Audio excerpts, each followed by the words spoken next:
Hello everyone, my name is Tiar Alia. Here I want to answer some of the questions from my lecturer about interpreting. So I accompanied by my kitten here. Okay, his name is Lexus. Okay, so the first question is what are the difference between translation and also interpreting? Okay, translation is concerned with the written conversation of a text from one language into another language. And then interpreting is the oral rendering of the meaning of the spoken word from one language into another language. So that's the difference. So as we know guys that interpreting are not translation. What I mean by that the translator reads and writes, whereas an interpreter is listen and also speaks. So an interpreter will receive a document then read it through type. But it takes a long time. When interpreter does is immediately tell you what the other person is saying. So it's directly like that. And then number two is basically how many kinds of interpreting. Explain and give the example. Okay, the first is community interpreting. Community interpreting is helping members of a community, especially immigrants. The example is an immigrant or who speak minority. For example, like the doctor, policeman, teacher, and so on. The example when the doctor has what is that has someone who's sick from another country and they cannot speak English, he cannot speak mother tongue and he needs a interpreter like that. And then the second is conference interpreting. It seems like the name, yeah, conference. It means that when we do a conference and then maybe the speaker is from another language, from another country, and then they cannot speak like the mother tongue, the mother language, so they need an interpreter. So the third is consecutive interpreting. It's speaker talk for just a few sentences and then invite interpretation. And then the second, no, not the second. This is like the fourth. The fourth is court interpreting.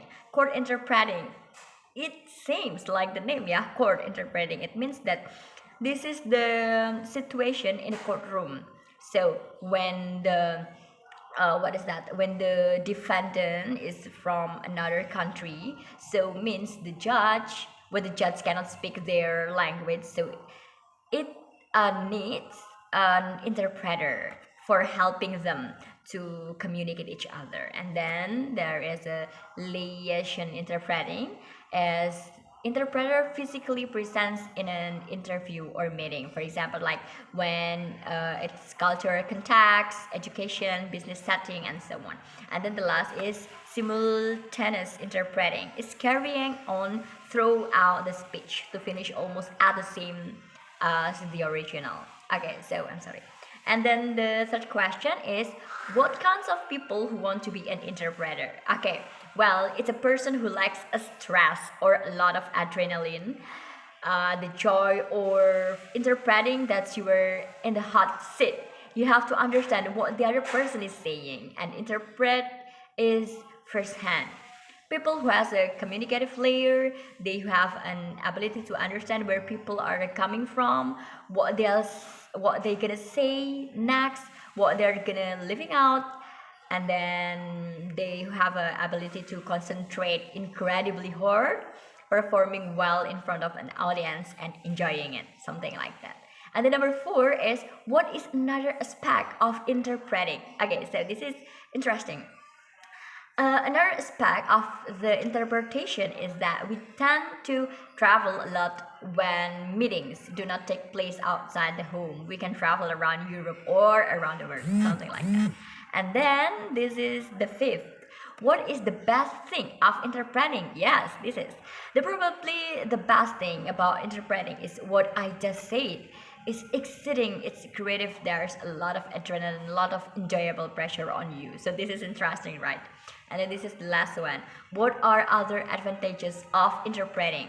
Okay, so another advantages is quite often you will be going to interesting conference, something like that, and it's very varied conference meeting. You're gonna meet other spectacular people. You may meet all kinds of VIPs that usually only see on television, and you can meet directly with them. And you might also find yourself in some big castle somewhere, or go to a fancy dinner where you're gonna eat the same meal with someone with the spectacular person one, something like that. Okay, so that's all the question from my lecturer.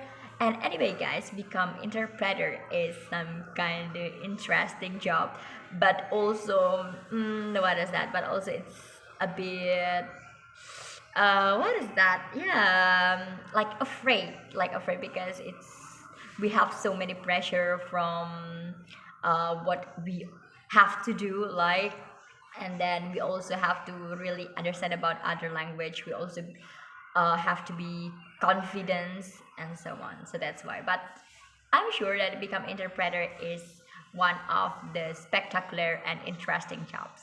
Okay, that's all. Bye bye.